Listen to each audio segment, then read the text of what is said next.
سو regime change اس طرح سے نہیں ہو سکی ہے. کیا بالکل نہیں ہوا. ہاں, کیا IRGC ہتھیار ڈال دے گی جس طرح ٹرمپ صاحب اعلانات بھی کر رہے ہیں؟ کیا رضا شاہ جو ہیں وہ آ کے اقتدار سنبھال لیں گے؟ دیکھیں دونوں سائڈوں سے دونوں سائڈوں سے دیکھیں نا, you have not come so far to just come this far. مطلب اب وہ توڑ پہنچانے والی بات ہے دونوں سائڈوں. اور یہی انٹرنیشنل جریدے بھی رپورٹ کر رہے ہیں کہ ٹرمپ صاحب کے ذہن میں بھی اس کا کوئی اینڈ ہے نہیں. سو لیٹس سی کیا ہوتا ہے. ڈاکٹر مصطفیٰ محمدی تجزیہ کار ایران سے ہمارے ساتھ موجود ہیں. ڈاکٹر مصطفیٰ, سب سے پہلے تو ایک بڑا بنیادی سوال ہے جس کا جواب سبھی جاننا چاہتے ہیں کہ یہ جنگ آپ کو لگتا ہے جلد ختم ہوگی یا بھی لمبی چلے گی؟ شکریہ وقت دینے کے لیے. دیکھیے, اس جنگ کو محض جیو پولیٹیکل جرب نہیں سمجھنا چاہیے. یہ دراصل امت مسلمہ اور عالمی کفر کے محاذ کے درمیان ایک بہت ہی بڑا فیصلہ کن جنگ ہے, اور ایران نے اس وقت صہیونی نظام اور امریکی دہشت گردی کے خلاف آخری محاذ اور سنگر ہے. اور چاہے یہ جنگ جلد ختم ہوگی یا طویل چلے گی, حقیقت یہ ہے کہ جب کسی ملک کی سب سے اعلیٰ ترین قیادت کو اس طرح شہید کرتے اور اس طرح نشانہ بن کر کھلی جارحیت کی جائے تو اس کا جواب بھی اسی سطح ہونا چاہیے, اور ایران پوری صلاحیت کے ساتھ جواب دے رہا ہے. اور یہ جنگ معمولی جرب پر نہیں رکھے گی, اس کی اثرات پورے خطے اور دنیا تک جائیں گے. اور آج تک ایران نے امریکہ اور اسرائیل کو سخت نقصان پہنچایا ہے, چاہے میڈیا اس کو سانسور کرے یا نہ کرے. ایران کے میزائل اور ڈرون حملوں نے دشمن کی فضائی دفاع کا بڑا حصہ تباہ کیا ان کے نتیجے میں. اور ان کے جو ڈرون ہے, جنگی طیارے, بحری جہاز, ایئر کرافٹ کیریئر, فوجی اڈے اور آئل ٹینکر, ان کا جو ہے جو ایران کے خلاف استعمال ہو رہے تھے, وہ سب نشانہ بن چکے. اور آپ کو پتا ہو کہ امریکہ نے پس پردہ ایک یورپی سفارت خانے کے ذریعے جنگ بندی کی درخواست کی, لیکن ایران نے واضح کر دیا ہے کہ جب تک مناسب اور پشیمان کن جواب مکمل نہ ہو جائے جنگ رکنے کا کوئی وجہ نہیں. اس لیے جنگ کا دورانیہ اب ایران کے مرضی پر ہے اور ہوگا. ایران کی مرضی پر ہے اور ہوگا آپ کہہ رہے ہیں جنگ کا دورانیہ. اسٹریٹجی پہ تھوڑی سی بات کر لیتے ہیں ڈاکٹر مصطفیٰ. امریکہ اسرائیل نے جس طرح ایرانی لیڈرشپ کی ٹارگٹ کلنگ کی ہے, دنیا کا کوئی قانون کوئی رواج اس کی اجازت نہیں دیتا. ہر طرف سے مذمت آ رہی ہے. اب یہ پوائنٹ ایسا ہے جس پر ایران کو کافی دنیا کی حمایت جو ہے وہ مل سکتی ہے. ہاؤیور خلیجی ممالک پر مسلسل حملے کیے جانا سفارتی طور پر, یہ وہ اسٹریٹجی ہے جس پہ ہم بات کر رہے تھے. آپ کو لگ رہا ہے کہ یہ صحیح ہے, یہ strategy is going to work?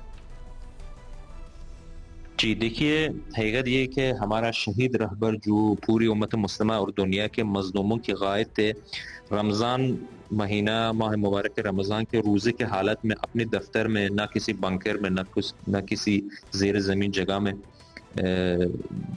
دشمن کو مقابلہ کرتے ہوئے شہید ہوئے. ان کا خون حق کی کامیابی کی علامت ہے, لیکن اس شہادت نے ایک اور حقیقت کو بھی عیان کر دیا, وہ یہ کہ بین الاقوامی قانون اب عملاً مر چکا ہے, کیونکہ ایک خود مختار ملک کے اعلیٰ ترین قیادت کو کھلی عام نشانہ بنایا گیا. ایران نے صاف اعلان کر دیا ہے کہ اس حملے کے بعد کوئی رعایت نہیں ہوگی.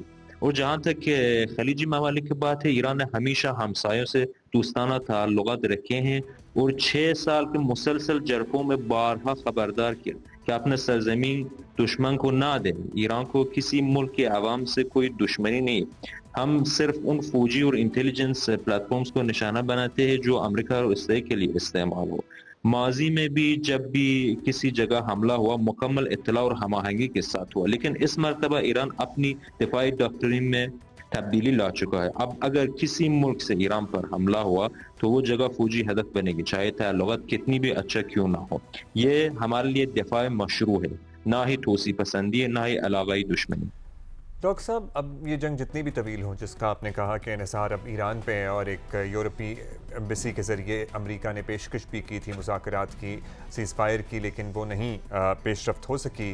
کسی پوائنٹ پہ یہ سلسلہ ختم ہوگا, وہ پوائنٹ کیا ہوگا, یہ ہم آپ کا تجزیہ لینا چاہتے ہیں. جو صورتحال سامنے ہے, کیا ایک نیا ایران ہم دیکھیں گے, کیا رجیم چینج ہو سکے گی, کیا کوئی اور برسر اقتدار ہوگا ایران پہ؟ Do you see that happening at the end of it یا پھر نہیں؟ جی دیکھیے, آپ کو پتا ہونا چاہیے کہ یہ تصور کہ اس جنگ کے بعد ایران امریکہ یا اسرائیل کے ساتھ کسی قسم کی ہمدلی اختیار کرے گا, یہ بالکل ناممکن ہے.